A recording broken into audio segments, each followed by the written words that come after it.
तर माझ्या प्रिय, आज आपण बघूया येशूचा जन्म. तर चला सुरू करूया. त्या दिवसात केसर औगुस्ताने सर्व जगातील रोमी लोकांची शिरगंती करावी असा हुकूम काढला. ही पहिली जनगणना क्विरिनियन हा सिरियाचा राजपाल असताना घेण्यात आली होती. तेव्हा प्रत्येकजण आपापल्या गावी नोंदणी करण्यासाठी गेले.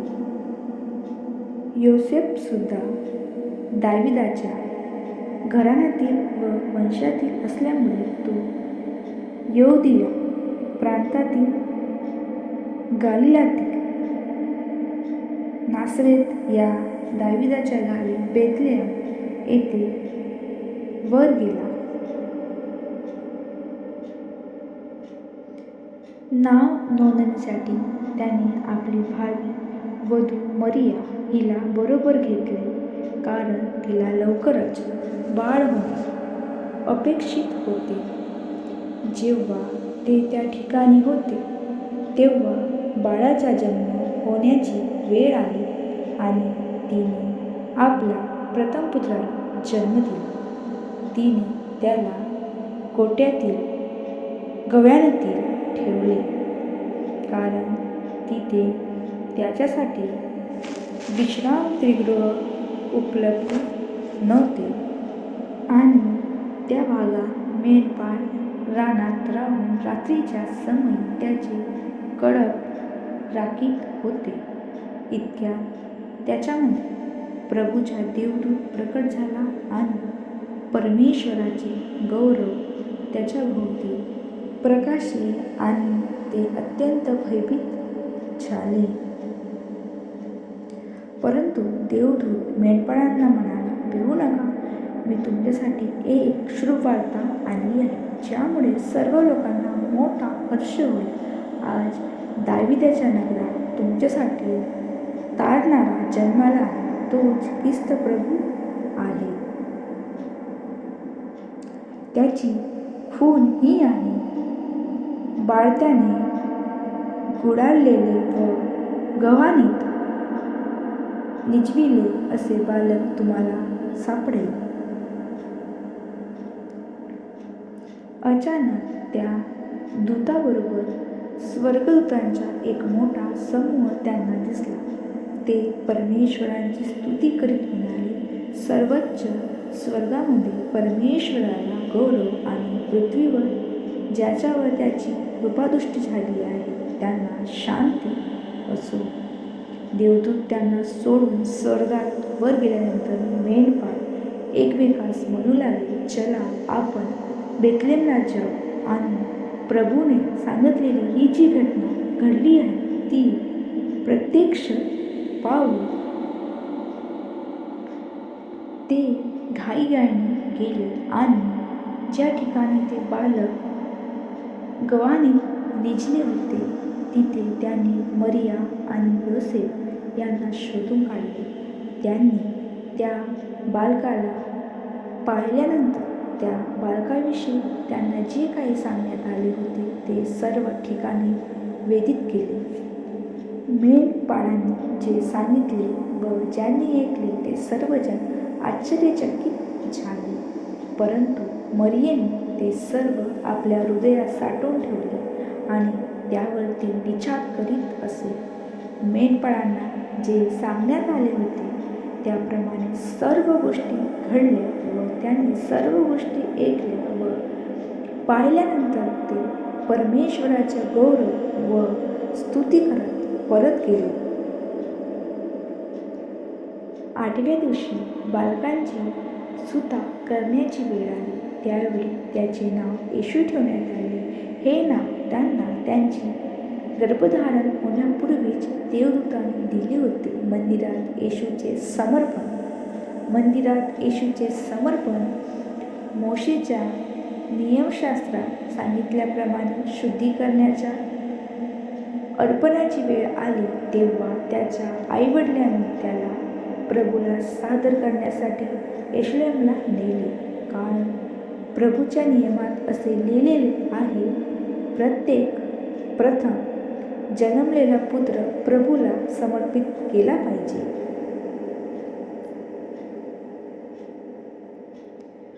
प्रभूच्या नियमशास्त्रात सांगितल्याप्रमाणे हे अर्पण 2 कबुतरे किंवा पारव्याची 2 पिल्ले असे होते.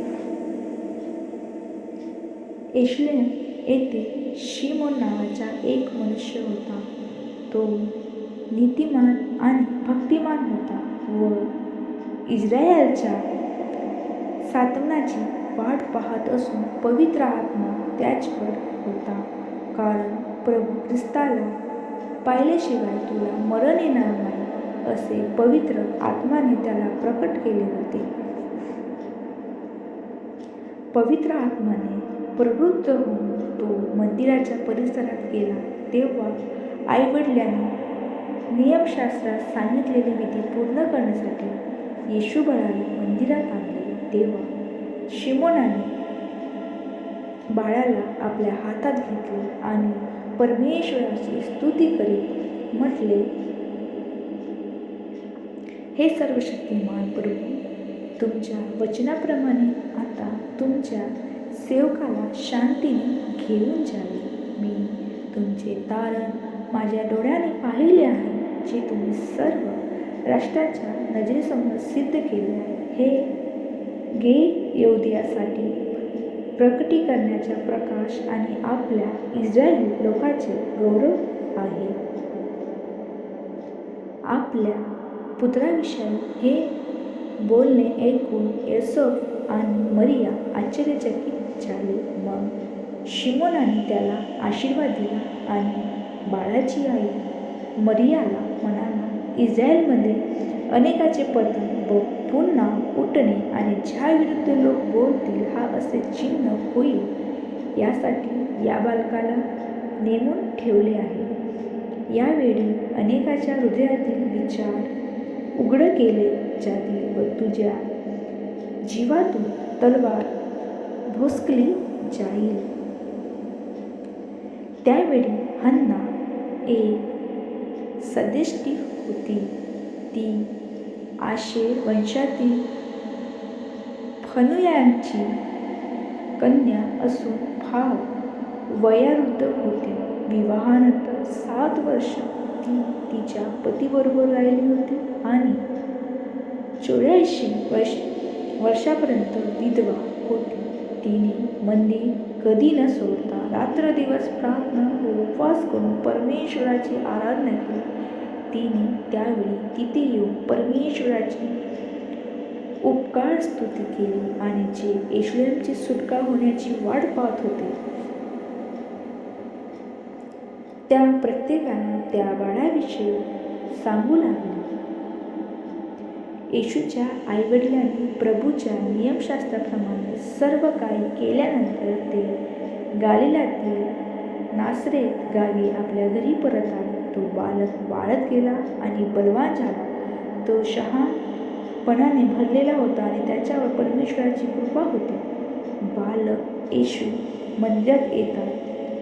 येशूचे आई वडील दरवर्षी वल्हाडण सणासाठी येशूलेम येथे जात. जेव्हा येशू 12 वर्षाचे होते तेव्हा रिवाजाप्रमाणे ते सणासाठी तिथे गेले. सण संपल्यानंतर येशूचे आई वडील घरी परत जात असताना येशू यरूशलेमातच मागे राहिले आहेत याची त्यांना कल्पना नव्हती.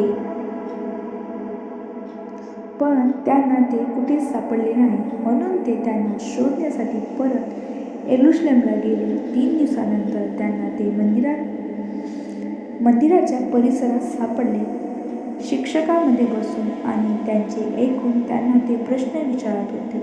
प्रत्येकजण जो त्यांचे ऐकत होता तो त्यांची बुद्धी आणि त्यांच्या उत्तरांनी आश्चर्यचकित झाला होता.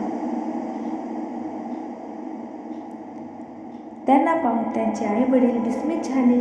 आईने विचारले, मुला, तू आमच्याशी असा का वागलास? तुझे वडील आणि मी चिंतित होऊन तुला शोधत आहोत. त्यांनी म्हटले, तुम्ही माझा शोध का केला?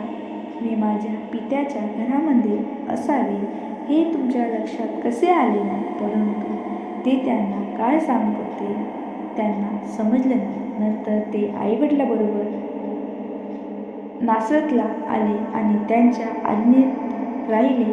त्यांच्या आईने या सर्व गोष्टी आपल्या हृदयात साठवून ठेवल्या आणि येशू ज्ञानाने व शरीराने परमेश्वराच्या व मनुष्याच्या कृपेत वाढले.